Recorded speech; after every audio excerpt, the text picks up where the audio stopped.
ગુજરાતના અગ્રીમ અખબારોમાં આપની કોઈ પણ પ્રકારની જાહેરાત આપવા માટે સંપર્ક કરો।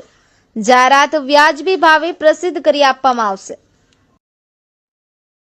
આમોદનો જીવલેણ ઢાઢર બ્રિજ મોતના મુખમાં મુસાફરી।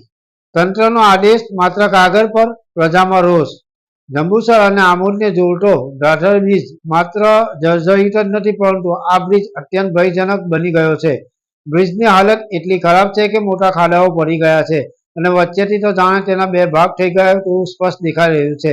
આ ભયાનક સ્થિતિ છતાં તંત્રના જાહેરનામાનો સરેઆમ ભંગ થઈ રહ્યો છે અને તંત્રની નિષ્ક્રિયતા પર ગંભીર સવાલો ઉભા થયા છે। બ્રિજ પર પડેલા મોટા મોટા ખાડાઓ અને વચ્ચેથી ફાટી ગયેલી સપાટી સ્પષ્ટપણે દર્શાવે છે કે આ બ્રિજ કોઈ પણ ક્ષણે તૂટી શકે છે। આટલી ભયાનક સ્થિતિ હોવા છતાં ભારે વાહનો બેરોકટોક આ જીવલેણ બ્રિજ પરથી પસાર થઈ રહ્યા છે।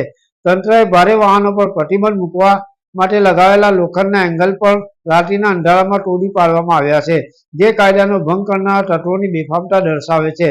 સ્થાનિક લોકો અને વાહન ચાલકોની વારંવારની રજૂઆતો છતાં પોલીસ અને વહીવટી તંત્ર ઘોર નિંદ્રામાં હોય તેવું લાગી રહ્યું છે। પોલીસ ચેકપોસ્ટ પરથી ભારે વાહનો સરળતાથી પસાર થઈ રહ્યા છે। પ્રજાના જીવને જોખમમાં મૂકીને ચાલતી આ ગેરકાયદેસર પ્રવૃત્તિ પર તાત્કાલિક પૂર્ણવિરામ મુકાવવું જોઈએ।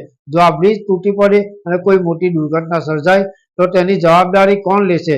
શું પ્રશાસન કોઈ ભયાનક ઘટનાની રાહ જોઈ રહ્યું છે? ઢાઢર બ્રિજ પરથી દરરોજ અનેક વિદ્યાર્થીઓ, શ્રમિકો અને અન્ય લોકો પસાર થાય છે અને તેમનો જીવ સતત જોખમમાં છે। આ ગંભીર બેદરકારી પર તાત્કાલિક અને કડક પગલાં ભરવા અનિવાર્ય છે, જેથી કોઈ નિર્દોષ વ્યક્તિનો જીવ ન જાય। યાકુબ પટેલ, ભરૂચ।